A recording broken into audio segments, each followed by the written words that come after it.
Hello everyone, so in this tutorial I'll show you how to create the retopology in ZBrush from a high resolution model into a low resolution one.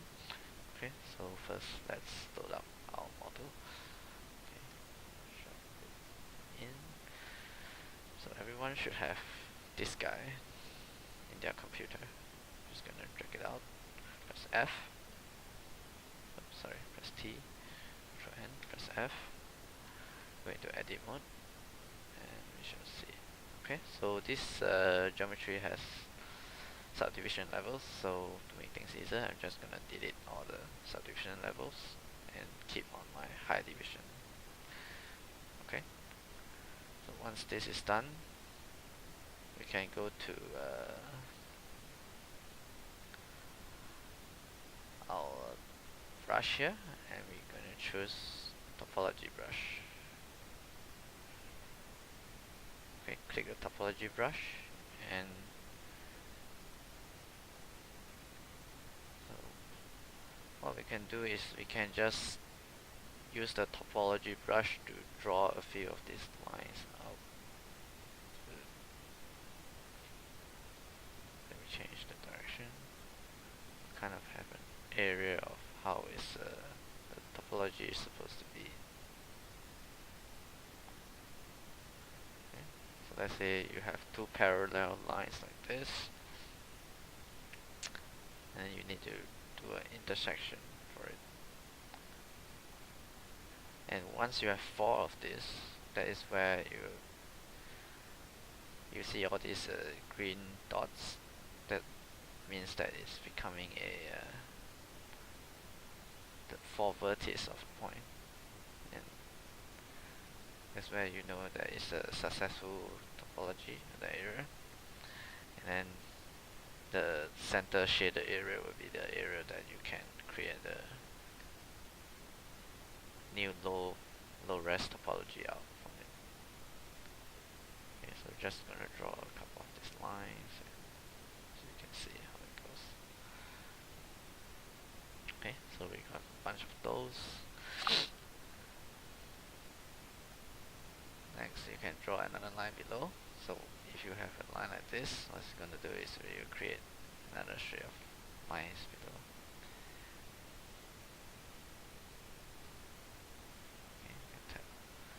So another way you can do it is you can also extend this line by holding to the end like this. We can extend the lines out. So this will just give you more control as you go along in the other direction. Okay, if you want to preview this, you can just click on the model, just left click, and you will get this preview right here. I go back, you press Ctrl C to go back here, and just wait for a moment and you start to load back. So the thickness of the preview just now will depend on the draw size here, so just adjust the draw size accordingly. So let's say I have a draw size of 10 now, 10, and I just left click again. So you can see that it's much thinner than what you have just now. So press Ctrl C, and you have a draw size of 1, you practically become paper thin over here. Okay, so you might just want to keep the draw size to a reasonable size, and not too thick and not too thin, so that you can have this thickness here.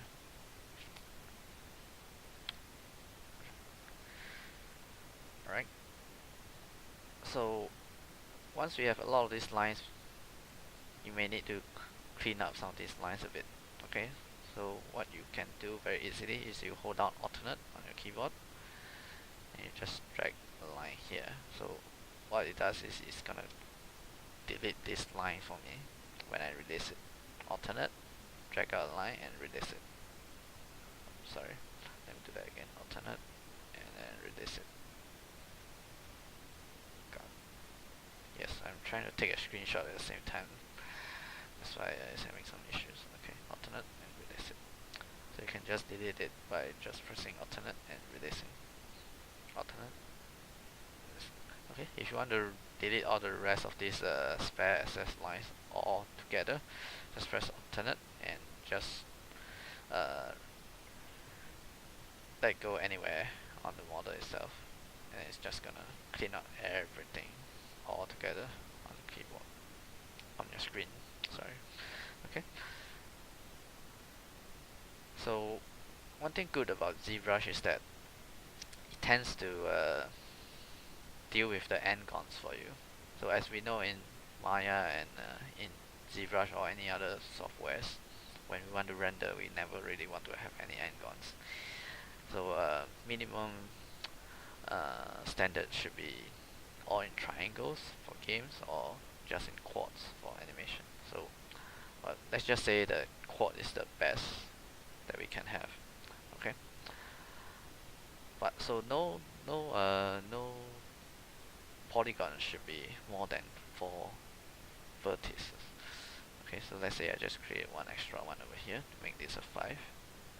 So you can see that now this vertex will have a 5 point over here, and it's just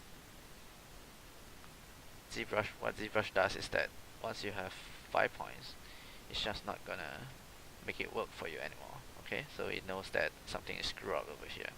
So rather than having a polygon that is screwed up, it actually helps you to just make it not possible anymore. So if now I do a left click and then preview it, nope, this is not possible anymore. So you can view of it as a good thing or a bad thing. It depends on how you see it, but I see it as a very good thing actually. So it always tells me whether there's a mistake or there's no mistake to this thing, and you can just know how to do about it in the next step, right? So I think it's a very good thing. So ZBrush always takes care of all the n-gons for you and lets you know how to know the difference between them. Because whereas in Maya it just keeps on hiding it from you, even if you have n-gons or polygons with 5 vertices or 6 vertices, it's just gonna stay there anyway. Okay, so anyway, that's that, and you can also do a alternate, and you can just remove the whole section here if you just cut across a big section, and so this is something you can do as well. So just press alternate and you can delete most of the points yourself. Alright, so one more thing, you can do some tighten when you create a, let's say you didn't do a really straight curve line here, okay, but let's say you do a really curvy one, something like this, okay, and let's see how it goes, something like that. Okay, let's say you do something like this, okay, and it might be really annoying for you because the curved lines and the projected polygon line is so different. Okay, so what you can do to fix some of this is that you can go to stroke and you can go to curve functions, and there's something called the smooth and the curve smoothness over here. Okay, just trying to take a screenshot here. So you pump this up to 100 and you press smooth, and what it does is that it's just gonna tighten up this line for you. So the more times you press, the more it's gonna tighten up for you, and it might be just easier for you to look at if you have something like this. Alright, so it's just gonna clean it up a bit for you, so in case so your lines doesn't get so messy with that.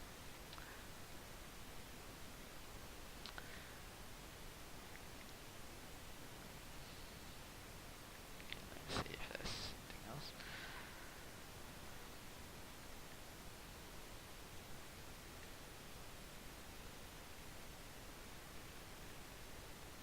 Let me just delete this a bit cleaner for you.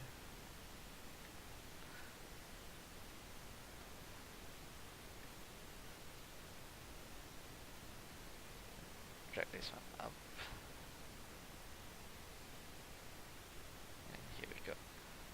Another way you can improve on this,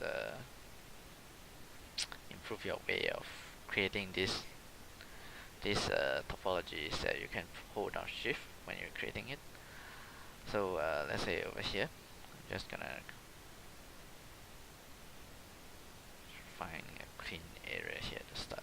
Okay, so let's say I click and I purposely drag it out here. So after it ends up here, I'm just gonna press shift and hold it. Okay. And you can tell it's creating this loop over here. Okay, hold on, that didn't come out right. Let me do that again. Drag it out and press shift. Just press and hold shift. So once you have this loop going, you can release it anywhere you want to confirm this edge loop at the area. Okay. So it's a bit laggy on my computer, but can actually have a lot of control from this one. So let's say I release it over here. Okay. Drag. Click and drag. Okay, let's say I just release it over here. It's just gonna create the edge loop over here. Let's say I want to create another one. Click, go out here, hold down shift, and release it.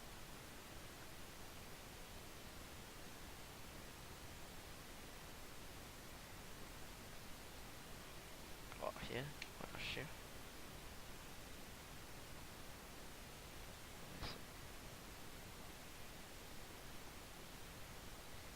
Okay, so I guess it's not the most accurate around here, but just really depends on where your angle is when you hold down shift. It's just gonna drag all these lines and determine where your edge loop is going to be. Right, so this is something handy, you can try as well. And this might be a bit off topic, but once you have this kind of edge loops, you can actually go back to create some of this bandage as well. Okay, so yep, I do realize it's a bit off topic, but you know, just giving you ideas, because some of our previous ways we have another way of creating the edge loop around the model as well. So this could be another way to do that too. Just using the topology brush to create edge loop around this. Okay, so let me go back and try this again. Just gonna set H and hold shift.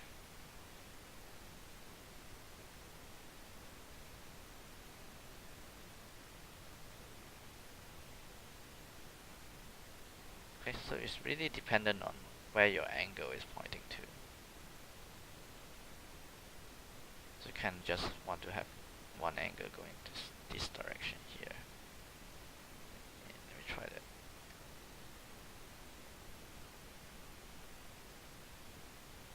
Oh wow, it's really bad.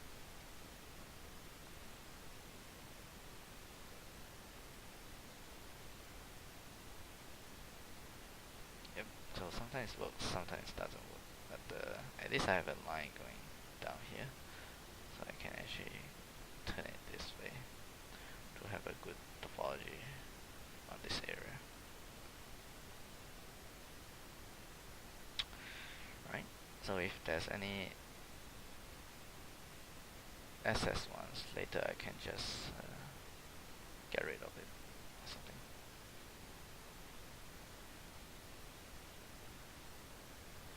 Shouldn't be too difficult, you know, just need to have some patience around this.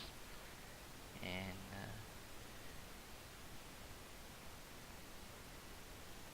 right, okay, so later I'll show you another way of how to edit some of this.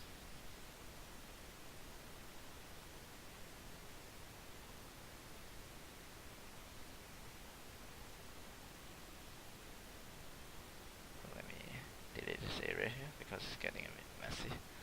And I feel like I definitely need to create a few more divisions over here.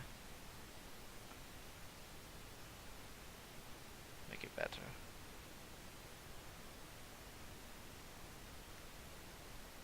Okay. So let's say now I want to make one over here and another one going this direction here. Okay. So this is something you can do.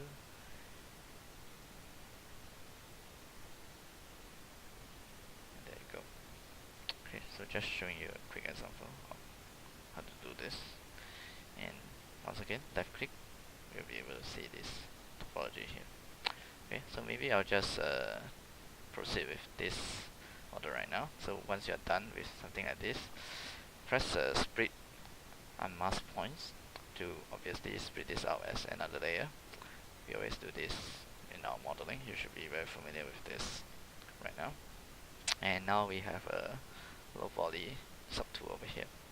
We're just gonna bring it one step further by making it a polymesh 3D object, so that we have a duplicate mesh over here.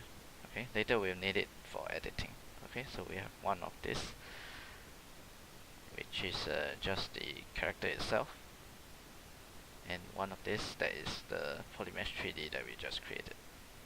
Okay, so you just hide this layer for now. We don't really need it, so we just have this geometry low poly as a separate mesh, and this on a layer is on this guy. Alright, so now we need another third tool to start editing. So we are just going to click here to change it into a zsphere. Alright, so once you have a zsphere, you can kind of scale down, hold on, scale, and kind of just want to scale this down a bit more because we are not really looking at it. And just gonna go to rigging and topology to do some stuff here. Okay, so under rigging, we need to select rigging with the high res model. Okay, so this one will go to select mesh, high res model. Select it, and that will be over here.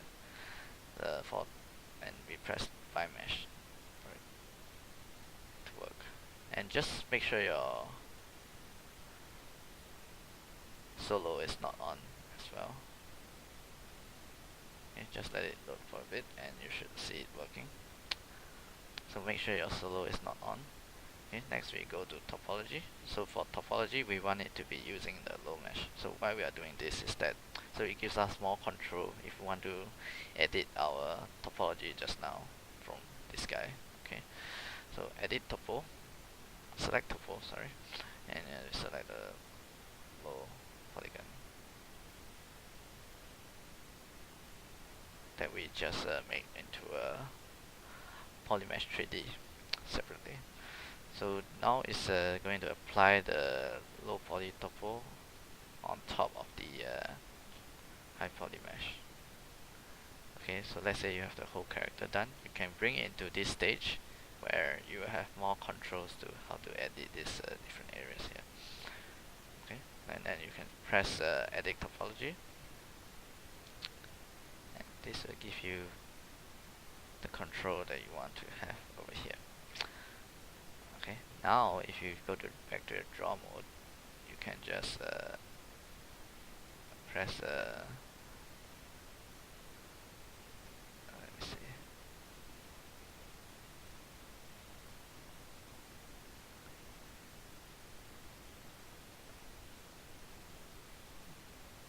Sphere, topology, anti-mesh. Yep.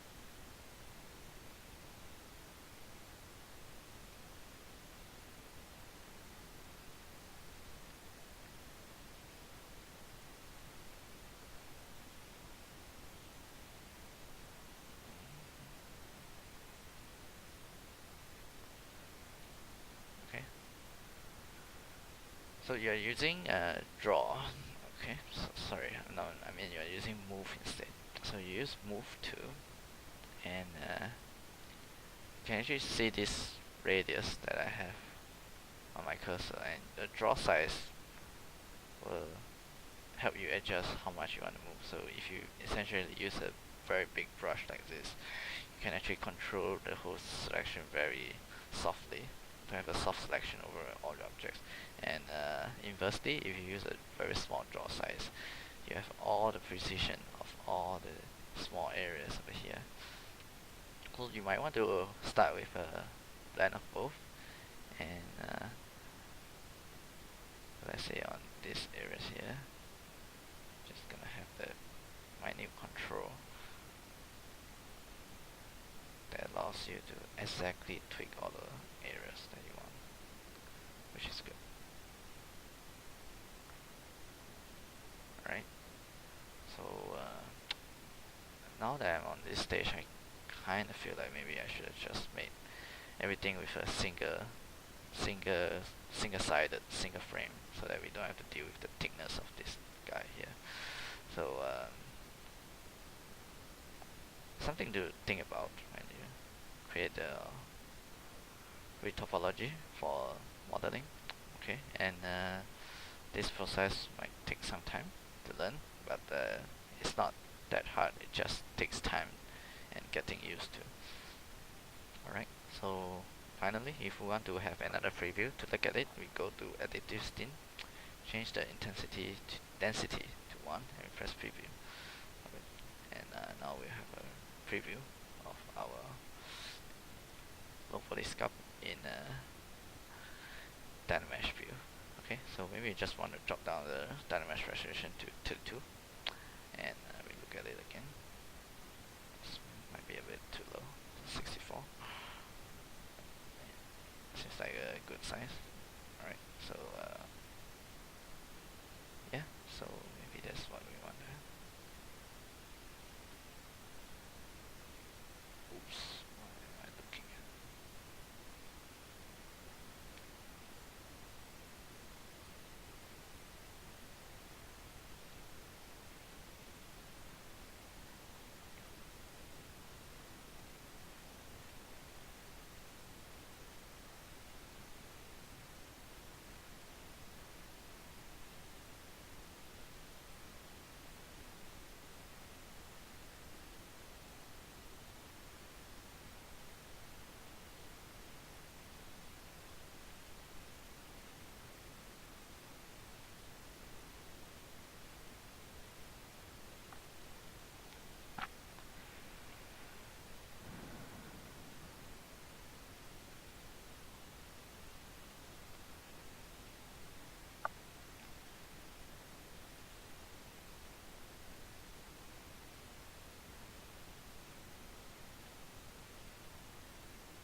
Classic skinning. We try using classic skinning and do another preview here.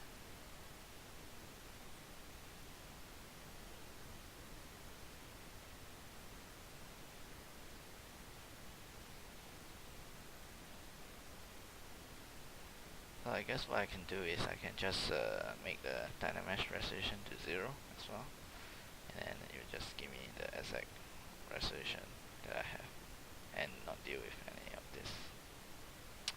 Okay, so dynamesh resolution to 0, density to 1, and it should work fairly well over here. Alright, so hope you learned something from this tutorial, and practice more with ZBrush.